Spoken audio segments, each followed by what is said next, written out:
बिहार में बीपीएससी परीक्षा को लेकर विवाद थमता नहीं दिखाई दे रहा। जहां ये मुद्दा सुप्रीम कोर्ट पहुंच गया है तो जन सुराज पार्टी के प्रमुख प्रशांत किशोर की मुश्किलें भी बढ़ती दिखाई दे रही हैं।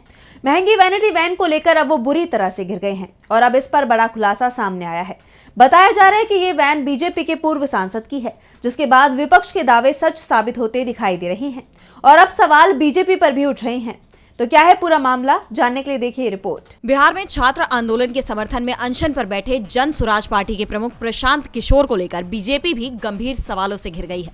दरअसल प्रशांत किशोर उर्फ पीके पर आंदोलन के दौरान महंगी वैनिटी वैन का इस्तेमाल करने के आरोप लगाए गए, जिस पर उन्होंने भी माना कि अब कोई खुले में शौच नहीं करेगा।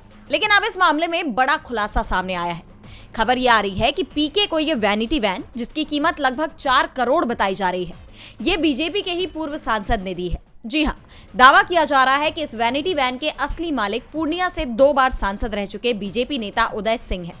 उदय सिंह ने 2017 में आयशर कंपनी की चेसिस पर ये वैन बनवाई और 2019 के चुनाव में इसका भरपूर इस्तेमाल किया गया और अब पीके छात्रों के आंदोलन में इसका इस्तेमाल कर रहे हैं।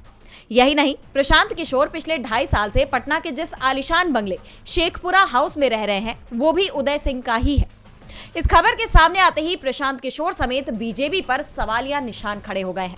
विरोधी दलों ने पहले ही प्रशांत किशोर पर छात्रों के संघर्ष में शामिल होने के नाम पर अपनी राजनीति चमकाने के आरोप लगाए हैं। प्रशांत किशोर, जिन्होंने हाल ही में अपनी पार्टी लॉन्च की है, इससे पहले उन्होंने 2014 के लोकसभा चुनाव में बीजेपी की पूरी कैंपेनिंग की थी। ऐसे में उन पर अक्सर ही बीजेपी की बी टीम होने के आरोप लगते रहते हैं और अब मौजूदा हालात में विपक्ष के ये आरोप सच साबित होते दिख रहे हैं। सवाल उठ रहे हैं कि क्या प्रशांत किशोर को बीजेपी ने ही मैदान में उतारा है? क्या हकीकत में छात्रों के आंदोलन का राजनीतिकरण हो रहा है? डीवी लाइव बिहार की रिपोर्ट।